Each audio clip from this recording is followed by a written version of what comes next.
presentation of the main insights of the survey that we carried out about Gen Z. First of all, I would like to say a few words about the title of the invitation that you received, that was Gen Z are still in your car. The reason why we choose that title was, first of all, to try to get your attention, because, you know, digital market is a word that takes not prisoners, so we have to be eye-catching. But mainly, we choose that title because this sentence is one of the few things we hadn't heard about Gen Z yet. Honestly speaking, in recent years, a lot of literature, a lot of studies, and a lot of market research has been produced on Gen Z. We too, I must say, have played our part, because this is the third edition of this survey that we made. This time, however, we started from three basic considerations, something that we learned during the time. The first time is that we realized that Gen Z is different from us, but the difference is mutual. So we are also different from them. So to make sure that we could understand them clearly, we used some of them as cultural mediators. In a very early stage, we made a qualitative phase using some Gen Z to understand, to translate the meaning of the sentences of what we get from the respondents. The second point is that we all change over time, even now. I mean, also we are adults. So we can imagine how much young people can change when they are in the process to become adults. This actually means that the pictures that we took of them in the past may already be outdated.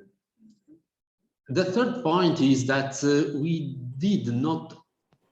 don't have the opportunity to interview other generations when they were becoming adults. This is how generation works, of course. So therefore, we can only assume that some characteristics are typical of Gen Z and not typical of all young people over the time. So in this scenario that I would define without reference points, what we prefer to do is focusing on concrete things, trying to understand Gen Z as a target audience. That is actually what they are.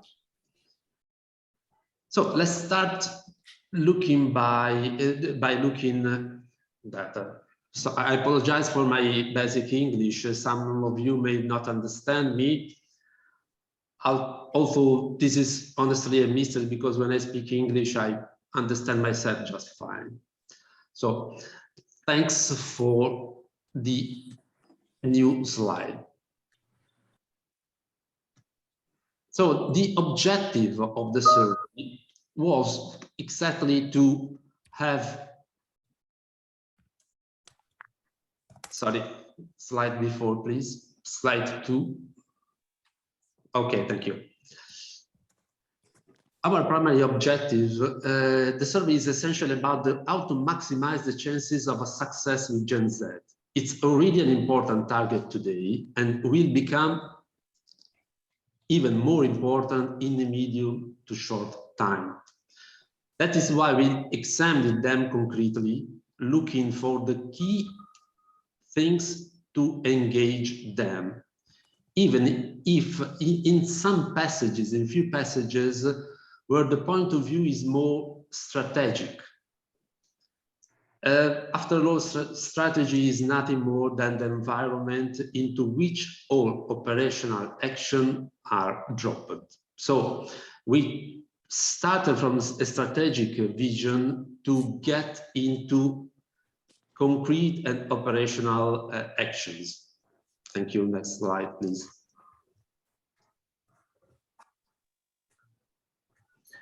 This is a slide that we can call "We don't sell peanuts" slide. We made 10,000 completed interviews in total in the 5 European major countries, that mean Germany, France, UK, Spain, and Italy. You can see on the right and the bottom the colors that will identify each country through all the presentation. For each, we made CAWI interviews.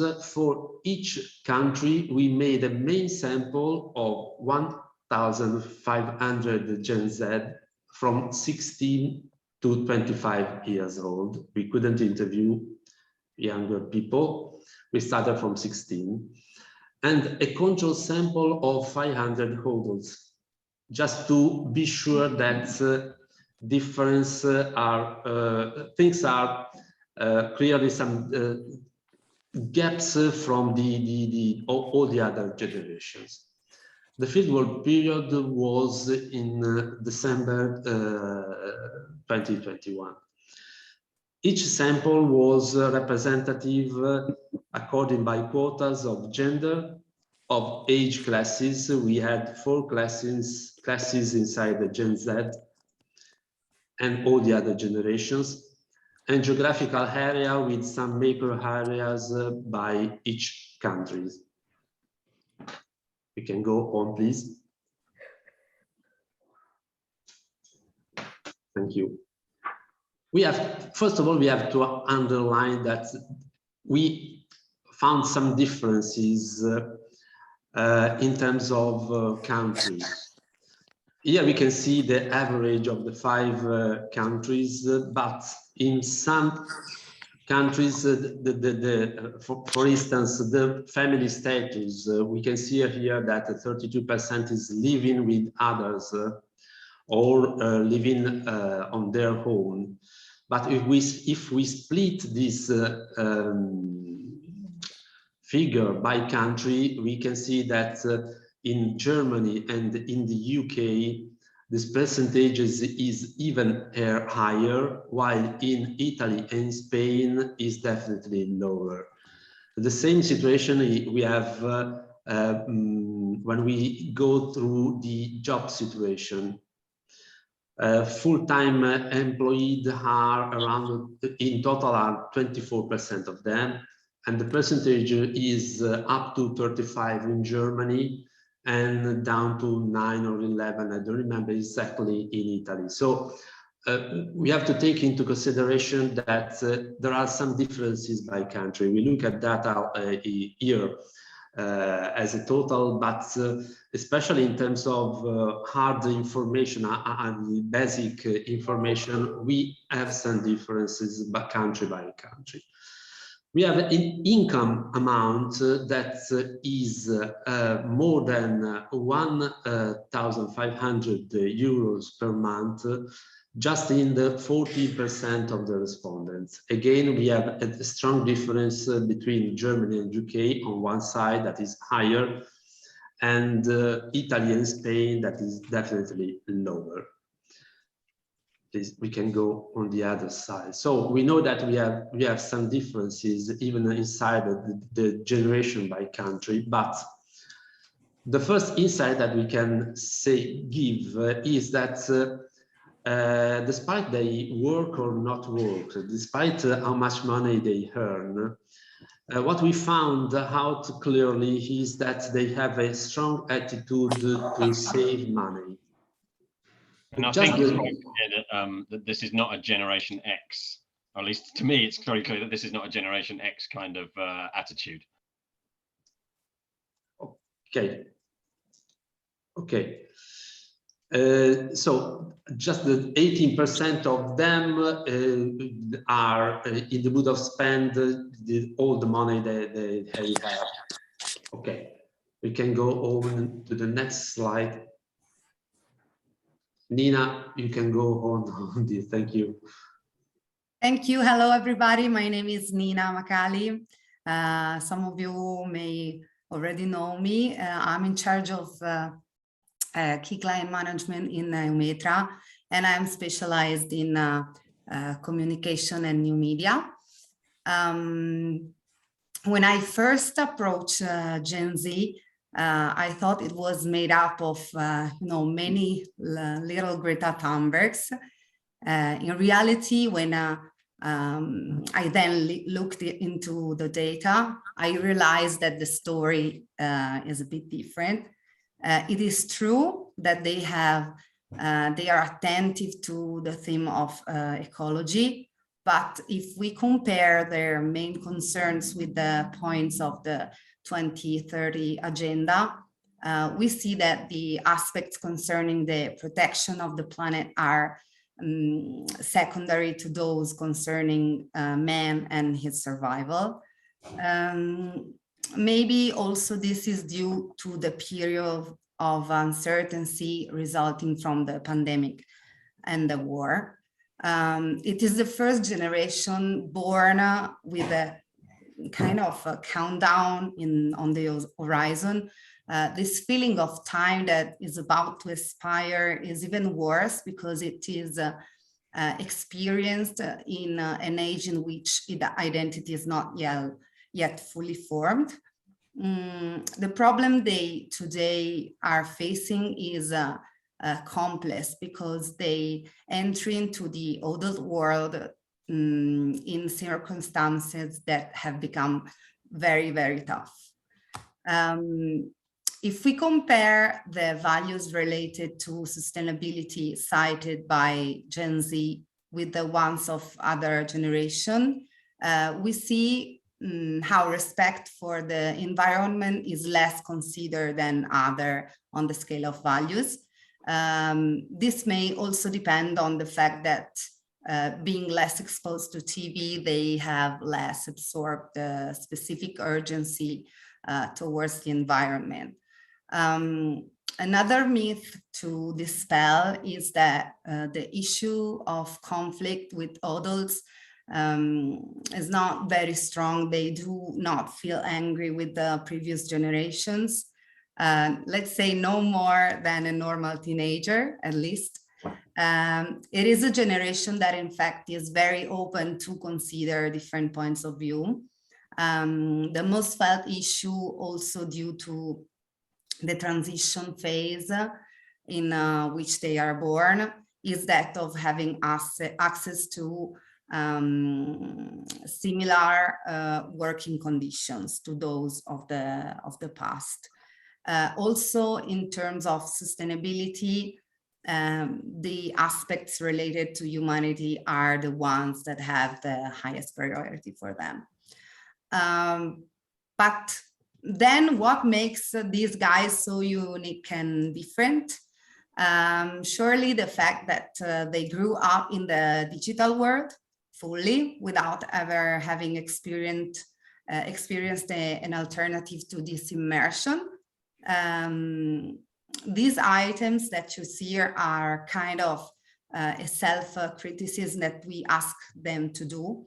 The fact that we only see a 7 as a score, as an average answer, means actually a higher score. This is because it's just like when you ask your friend, are you drunk? And no means a little and a little means a lot. But what does this addiction that they openly declare really means? It is a mainly passive observation of social media. They don't really trust what they read, especially with regards to influencers and politicians. And they also are kind of skeptical about the communication that appears on the social media. In a frequency scale, this is a frequency scale that really fit to the digital age, that as the media they frequent are almost completely digital. The radio and the press are exceptions for them, and they have a much lower frequency than other generations. Since the web offers content for algorithms that reward your interest and your point of view. As you know, maybe when you are on Facebook, the so-called information bubble, these guys have vertically carved knowledge on some topics. They really know a lot. While on others, they are incredibly superficial. They completely ignore. There is no passive learning. So they get to know the markets only when they need to make choices. This is a key point because this exposure mainly to topics of their own interest, which confirm the opinions but never propose anything new, leaves a great desire to learn, a big curiosity, because some of the things we fall in love with are the result of chance encounters. This is the proof that their knowledge of the brands is linked to the time of purchase and not previews. If you see the x-axis with the awareness and the y of purchase, all markets are on the bisector. This means that knowledge is intrinsically linked to purchase. In the lower right quadrant, there are no sectors, testifying that there are no purchases that are, craved, desired, dreamt. They consider products just when they need to buy it. Apart from products intended for them, so that have Generation Z as a target, when their level of knowledge is high, for all the others, it is lower than the other generations. The level of knowledge is not, do you know this brand, but is how much you do, how much do you know about this brand, how close you feel with this brand. It is clear that as one begins to purchase, the level of knowledge rises. The concrete consequence, and the last thing I'm going to say of this, is that they arrive at the moment of the choice with no knowledge of brands, which is incredible.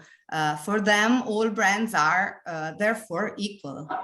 So brand heritage and brand equity are reduced to zero, and outsiders in the market are given many chances. I now leave the word to Fergus, who will tell you something also about the title of this webinar. Thank you. Yeah, thanks. We're going to talk about the automotive world now for a bit, because that's mostly where we're from, but it's worth noting that we have in this data an awful lot of information about other sectors too, other brands in other sectors. So we can delve into that, and there is just a ton of data and other cuts in the full deck. So anything you want to see any more detail on, do let us know. It's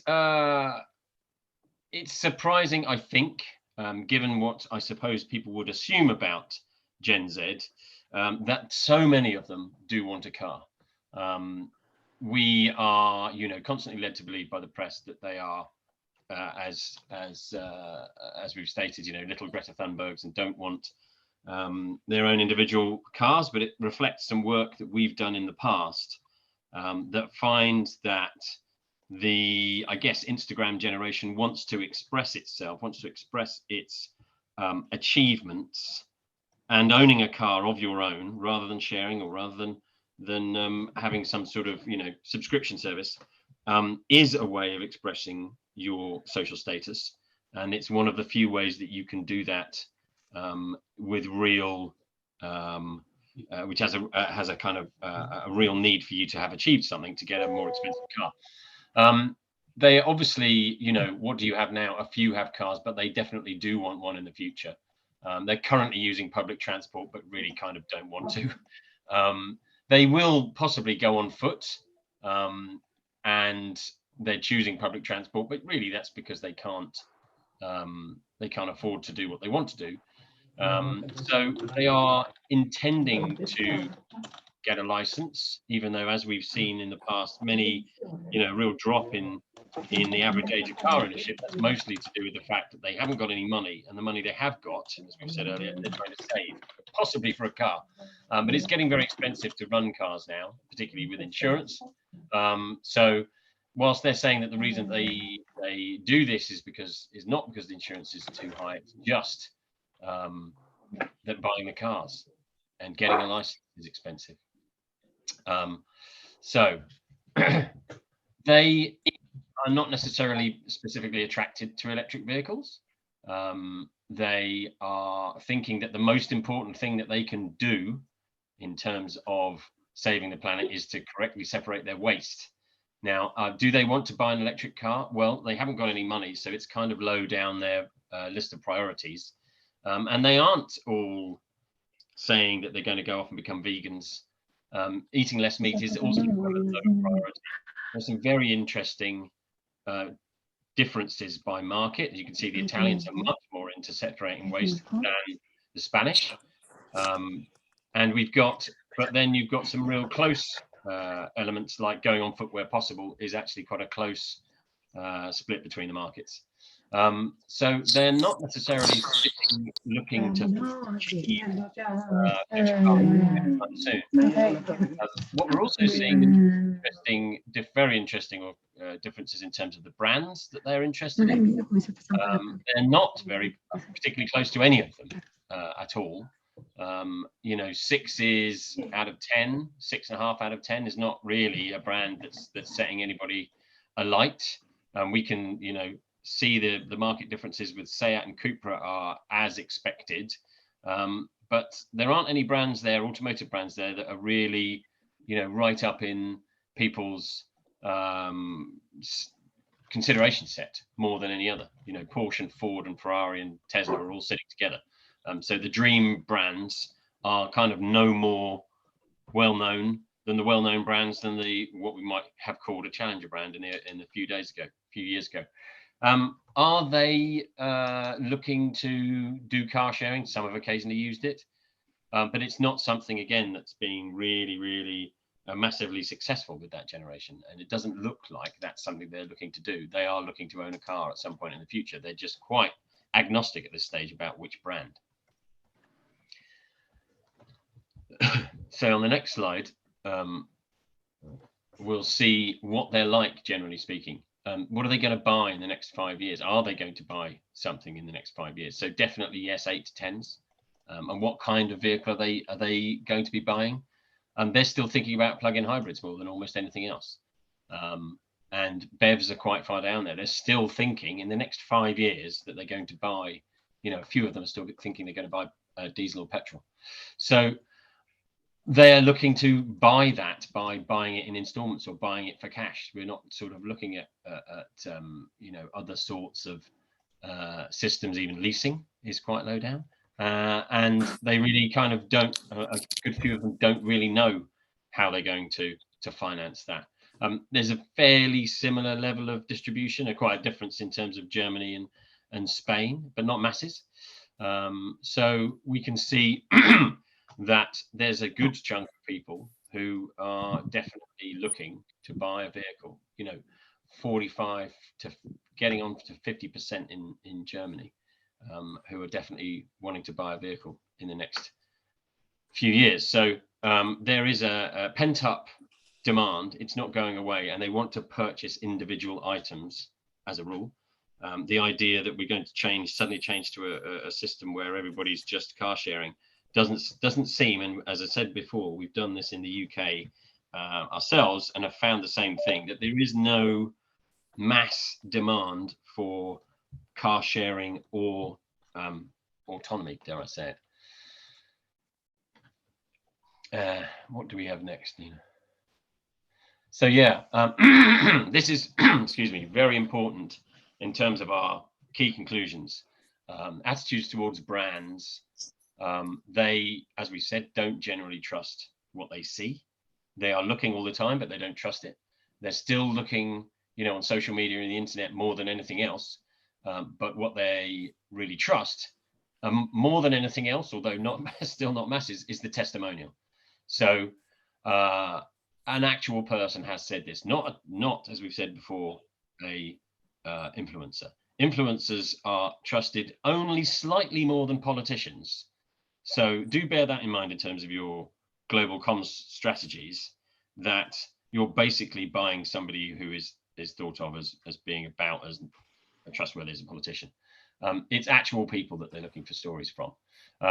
They do believe in established brands. They believe that if there is a long story there, that there is something to say. But it's not necessarily true that smaller brands must be are definitely less trustworthy. It's just that the story is interesting to them. And where are you going to do it? Yeah, you're still going to do it on, socially and on the internet. There's very little point with these guys of talking on TV. The free-to-air TV is, less than 20%, but that's pretty much the only place they're going to get any above-the-line communications. So finding that one show that they all watch and advertising something trustworthy, something testimonial on that is one way of getting to them above the line. But there's really no general sort of free-to-air TV advertising watching going on. So you can't kind of creep into their consciousness just by advertising constantly. You have to pick your territories very carefully. And what do you need to talk to them about? Well, you need to talk to them about value for money more than absolutely anything else, because, as we said before, they don't have any money. They don't have any money, and they don't want to spend it anyway. So are we talking about promotions or respecting workers, or it's the best price, or it's ethical? No, is it value for money? That's the key issue. And when you're talking to them, obviously general topics is a very open thing, but emotional stories from people, real people, as we can see in Contents Expected, those are the things that are really going to cut through. It's a value for money thing, and here is my story about why that means something to me, is going to resonate with them, much more than the stories of young people or how effective it is. Okay, so excuse me. So things to go home with. Well, 3 things to go home with, or maybe even 5, actually. As we've said, they don't trust what they read a lot. It's all online. They don't trust what they see online. They are entering an adult world, and these are changing people. All of the stuff that's going on has really obviously made them feel somewhat unsteady in the world. And so they have all of those issues in their mind. And as Lucas added a quote here, which is that all happy families are equal. Every unhappy family is unhappy in its own way. So whilst they're together, yes, they are united, as it were, but each individual has its own small problem. So they have become more individualistic, less grouped together because of all these crazy things going on right now. It seems that then, can they trust society given what's going on? It's less likely that they can. We've also found, of course, that they are siloed in information and don't take these above the line messages. So they don't know about your product, they don't know about your brand, because they have never heard of it. They're in silos online, learning about the stuff they're interested in. If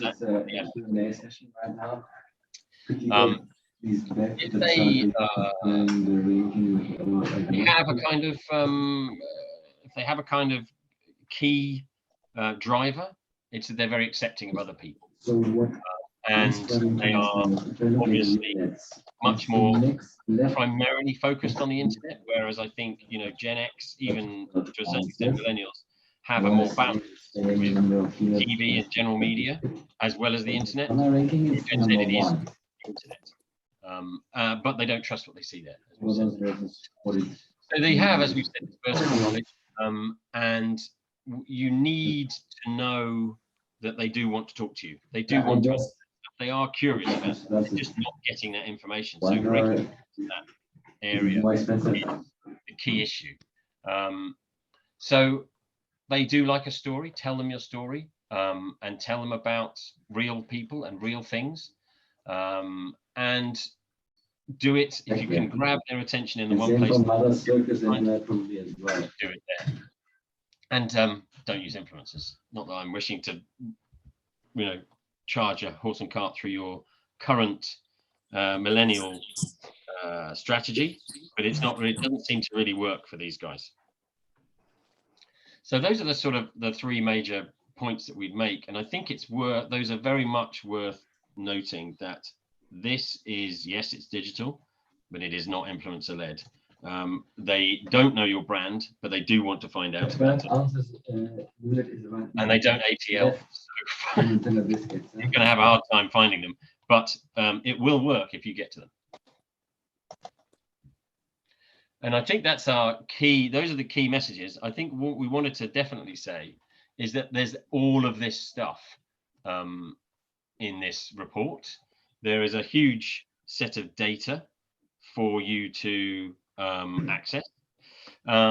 If anyone has any questions, please do let us know now. We have some time to talk about those issues at the moment. So please raise a hand or put a message in the chat, and we can answer any questions that you have at the moment. We have particularly got lots of ability to dig into the data and cut for your market, for your sector, for your product brand. So please do send a request for that. And yes, we'll send it round. It is, of course, a presentation. There is a full report. If you want to see the kind of detail, the real nitty-gritty detail, but again, that's it could be cut or focused on all sorts of different sectors, or all sorts of different products and services and locations, or all of the things that you may be interested in. So please do drop us a line here.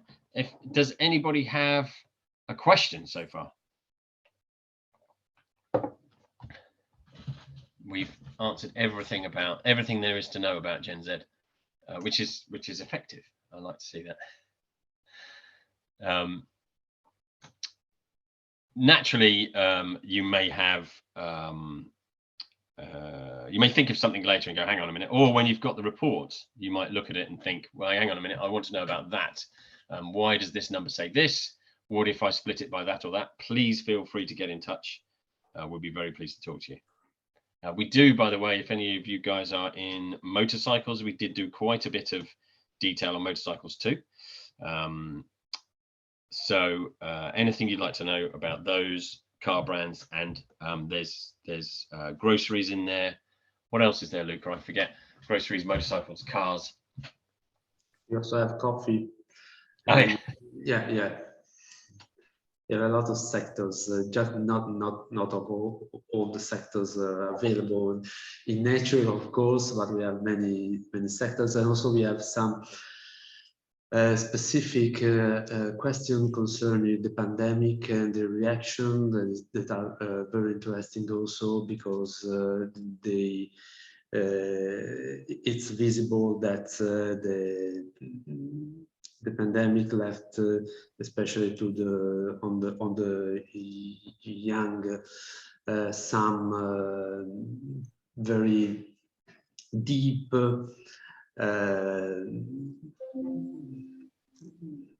consequences, I would say, that probably will affect the behavior even during the time. So my point of view is that they are different. Of course, we already heard many times that they are different. Okay, but they are not from Mars. They are not so different, and the difference that we can see today might be composed tomorrow. The important, if we look at them as a target, the main thing is that, as Fergus said, is that we can say that like an empty box when they approach the market, when they become responsible for purchases. They have, for them, the brands with heritage or brands with no story, with the outsider, are all at the same level. So this is